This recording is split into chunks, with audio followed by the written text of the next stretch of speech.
Dengan pertumbuhan ekonomi yang sudah melambat ini, Bapak, banyak orang berpendapat bahwa lebih banyak peran yang mestinya dimainkan oleh kebijakan fiskal.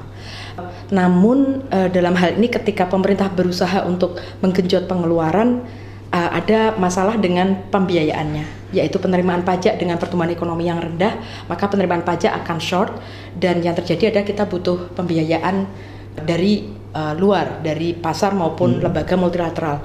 Namun Pak, per Juni ini yang terjadi adalah yield dari surat utang pemerintah untuk tenor 10 tahun maupun yang lainnya itu meningkat tajam, Bapak. Jadi opsi pembiayaan apa Pak yang tersedia bagi pemerintah? Ya, satu menurut saya yang harus kita lihat adalah bahwa pembiayaan pemerintah itu tentu bisa dari surat utang, pajak. Kemudian tadi disebutkan bahwa yield daripada surat utang yang dikeluarkan pemerintah naik sekarang. Ini sebetulnya menurut saya sudah gambaran dari ketidakpercayaan market, pasar terhadap APBN kita, pembiayaan APBN. Makanya mereka corner kita di situ, corner pemerintah, karena mereka tahu pendapatan pajak tidak akan mungkin. Pendapatan pajak tidak mungkin akan naik, akibatnya mereka tahu ujungnya pemerintah akan depend atau too dependent terhadap market. Jadi market mengcorner mereka. Nah, jadi mereka tahu ini APBN kita sudah tidak baik gitu loh. Namun seperti itu kalau ditanya dari mana sumbernya?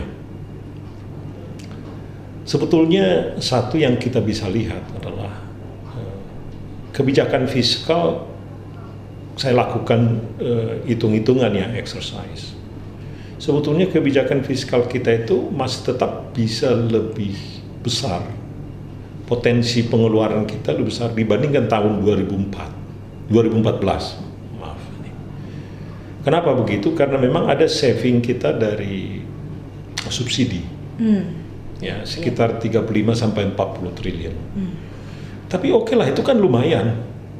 Yang paling penting sebetulnya, jadi kalau katakan sama pengeluaran pemerintah pusat ini seperti tahun 2014 ditambah sekitar 40 triliun, asalkan bisa dibelanjakan dengan cepat, itu cukup baik.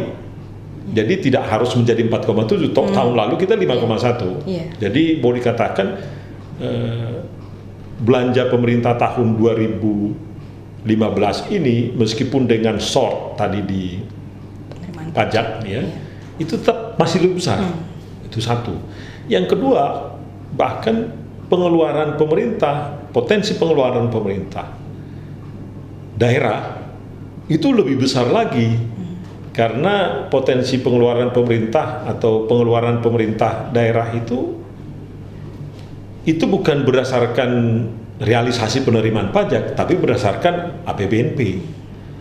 Jadi kalau kita lihat saja realisasi yang ditransfer dari pemerintah pusat ke daerah sampai dengan bulan 5 itu lebih besar, jauh lebih besar dari realisasi yang ditransfer oleh pemerintah pusat ke daerah tahun lalu.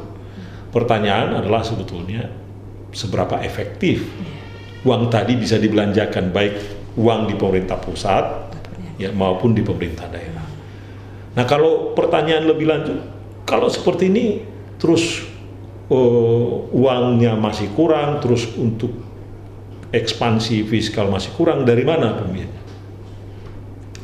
Tapi bisa juga dari misalkan untuk pembiayaan infrastruktur, bisa dari World Bank, ya, bisa dari ADB, DDF, Deferred Drawdown Facility. Jadi artinya itulah fasilitas dari ada Australia, waktu itu Jepang dan World Bank, di mana itu kita bisa pakai manakala kita dikorner oleh pasar. Nah, itu.